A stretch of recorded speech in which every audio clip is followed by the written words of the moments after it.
E agora dá para ler, né? Isso aí. Ter conjunção carnal ou praticar outro ato libidinoso com menor de 14 anos, tá? O caput, ele fala menores de 14 anos, tá ok? Teve até um comentário aqui da Luciane que falou o seguinte, ó. Deixa eu até mostrar para o pessoal aí. Que falou, acho um dos crimes mais difíceis de fazer defesa. A gente já falou até um pouquinho disso nas outras aulas. A gente pode tocar um pouco nisso do João também. Esse crime, pessoal, é aquele crime em que a única pessoa que vai acreditar na versão do réu, e é importante que você tenha isso em mente, provavelmente é o advogado ou advogada de defesa. Tá? A maioria das pessoas que tiverem contato com esse processo, elas já vão olhar para a capa desse processo e vão julgar essa pessoa. E vão falar que vagabundo, olha o que ele fez, ou que vagabundo, olha o que ela fez, essa pessoa não presta, essa pessoa tem que morrer.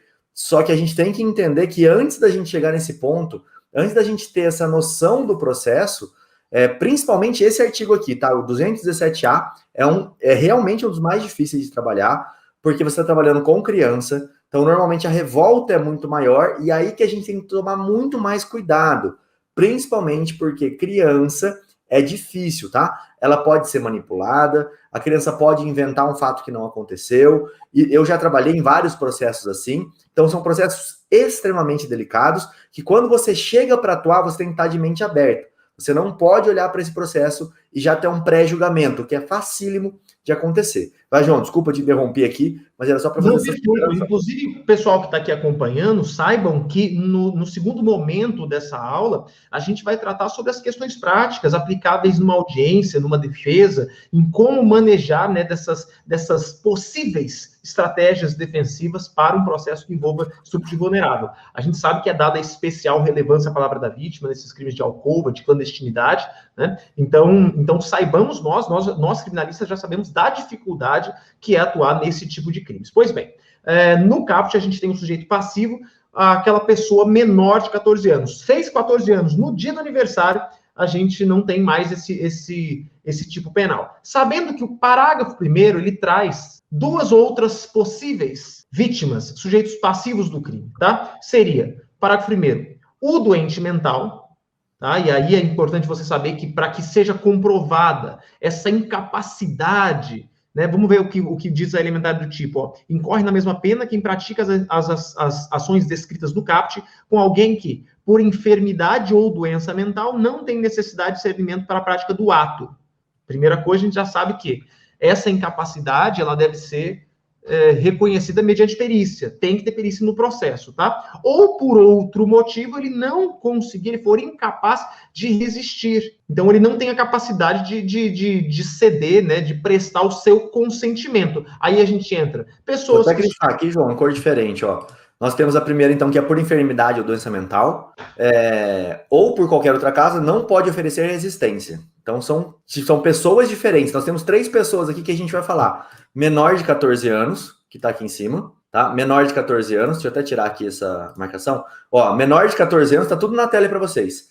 Menor de 14 anos, enfermidade ou doença mental e incapacidade de resistir, tá? Não pode oferecer resistência. Essas são as 3 pessoas que a gente vai trabalhar basicamente aqui nesse 217A. Pode continuar, João. Perfeito. Exemplo prático: bêbado, pessoa que está em coma, sedada, desacordado, um cadeirante, deficiente físico que não tem condição de resistir, que não consegue fugir da vítima. Então, a gente tem várias modalidades, e aí a gente tem que olhar o que diz o caput do artigo. Ele fala praticar a conjunção carnal ou outro ato libidinoso. Então, a mulher, ela também pode praticar outro ato libidinoso contra um homem, né? E aí a gente tem que entender que a interpretação desse artigo, do caput do artigo, não é literal, tá? Quando ele fala ter conjunção carnal ou ato, a doutrina tem flexibilizado, dizendo que qualquer ato que constrange a outra pessoa pode ser considerado, sim, para fins de ato libidinoso, aqui no artigo 217A, tá? Inclusive, anotem aí, RHC 70976-MS. RHC 70976-MS fala que a contemplação lasciva, ou seja, não precisa nem de toque, tá? A contemplação lasciva, ela já é suficiente para que haja o crime do estupro ou estupro de vulnerável. Então, a gente tem uma situação onde sequer é necessário o toque na vítima, tá? As situações constrange-se... Coloquei aqui uma reportagem, ó, garota de programa é presa por estuprar ex-namorado. Essa reportagem me chamou a atenção esses dias. porque ela falava justamente isso que você falou, ó, a mulher dopou o empresário, gravou e enviou as imagens da ação para a mãe da vítima. Então, mulher também pode, vamos lembrar bem disso, tá? A mulher também pode ser, inclusive esse vai dar o 217A. Por quê? Dopou, tá aqui, ó, a pessoa foi dopada, ela foi estuprada pela mulher, no caso aqui parece que ela introduziu um objeto ali no ânus do cara e filmou tudo isso para poder denegrir a imagem, né? Claro, a gente vai... Se eu estou numa defesa desse caso, o que eu falo? Você vai falar que a intenção dela talvez fosse outra, não era satisfazer a lascívia dela, era expor ao ridículo. Dificilmente isso vai conseguir colar uma tese dessa, né? Dificilmente você vai conseguir aplicar uma tese dessa, mas eu já vi de tudo dentro de um processo, tá? Então dá para a gente tentar vários tipos de tese. Falar sobre o ânimo, sobre a vontade que tinha essa moça, por exemplo, naquele momento ali. Pode falar, João, desculpa. Perfeito. Outra coisa, nesse sentido que o Rodrigo está falando, o ato do estupro de vulnerável, ele é de conduta livre, tá? Então, não é só como no estupro, que tem, por exemplo, violência ou grave ameaça. Pode ser por violência ou grave ameaça, mas pode também ser por fraude, pode inclusive ser consentido, se a vítima é menor de 14 anos, ou seja, não é só nessas situações onde há uma violência, uma grave ameaça, uma imposição de uma brutalidade. Então, a gente tem nesse tipo penal, artigo 217A, o fato de que o consentimento não muda. Em algumas situações, sobretudo no CAPT, onde o consentimento da vítima não tem o condão de realmente ser válido, né? Porque a criança, ou seja, o menor de 14 anos, ele não teria a capacidade de consentir. Esse é um tipo penal que ele é hediondo, tá? E aí ele tem algumas agravantes do parágrafo 3º e parágrafo 4º. Dá uma olhada aí, Rodrigo. Parágrafo 3º, sobe para 10 a 20 anos se causa lesão grave, e aí é importante você saber que a lesão grave ela está no parágrafo 1º e 2º do artigo 129 do Código Penal. E o parágrafo 4º, pena de 12 a 30 se resulta morte, tá? Então, aumento de pena. Uma coisa interessante a gente saber é o seguinte, Rodrigo, abre, por favor, a súmula 593 do STJ, e já deixa no parágrafo 5º aberto aí também, enquanto você abre, que eu vou lendo com o pessoal aqui. Olha só o parágrafo 5º, ele diz que as penas previstas no CAPT, no parágrafo 1º, 3º e 4º desse artigo, aplicam-se independentemente do consentimento da vítima ou do fato de ela ter mantido relações sexuais anteriores. Olha que interessante. Isso aqui veio em 2018, e ele veio positivar o que já dizia a súmula 593 do STJ. Leia pra gente, Rodrigo. O vulnerável se configura com a conjunção carnal ou prática de ato libidinoso com menor de 14 anos, sendo irrelevante eventual consentimento da vítima para a prática do ato, sua experiência sexual anterior ou existência de relacionamento amoroso com o agente. Já é um entendimento sumulado esse aqui. Perfeito. Então, olha só.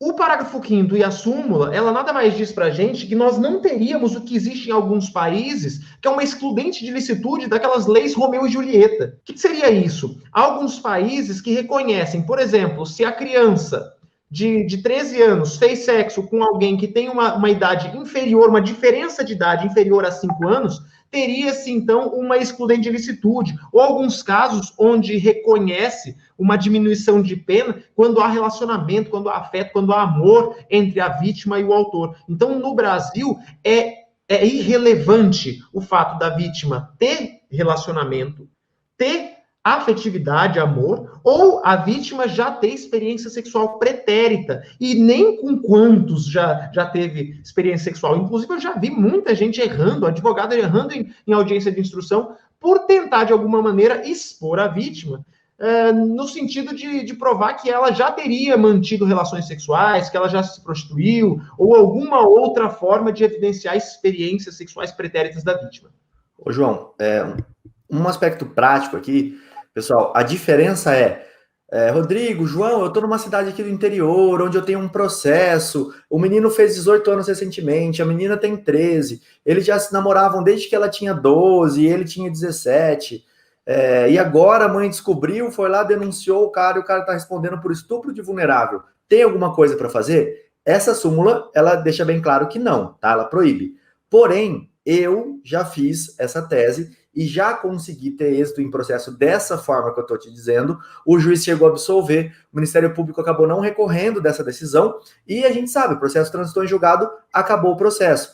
Então, vai ter situações e situações. Então, Rodrigo, você está querendo dizer que se eles namoraram antes, vai absolver? Não, não é isso que eu estou querendo dizer. Estou querendo dizer que dependendo da situação fática, compensa você insistir numa tese dessa, dependendo da hora. Agora, você sabe que se o Ministério Público recorrer e esse processo chegar lá no STJ, já era, tá? O simulado, dificilmente alguém vai ir favorável a essa tua tese, mesmo que seja essa a situação. Nas vezes que eu consegui, foi exatamente o quadro que eu estou te dizendo. Eles eram dois menores que namoravam, que mantinham um ato sexual já desde enquanto os dois eram menores ainda. Quando o cara fez 18 anos, ele foi denunciado pela mãe ali, e aí começa um problemão dentro da família por conta disso, tá? É caso isolado, é dificílimo conseguir uma coisa dessa, não é entendimento jurisprudencial e tem súmula contrária, mas, às vezes, dá para utilizar essa tese. Só para colocar todos os pontos aqui.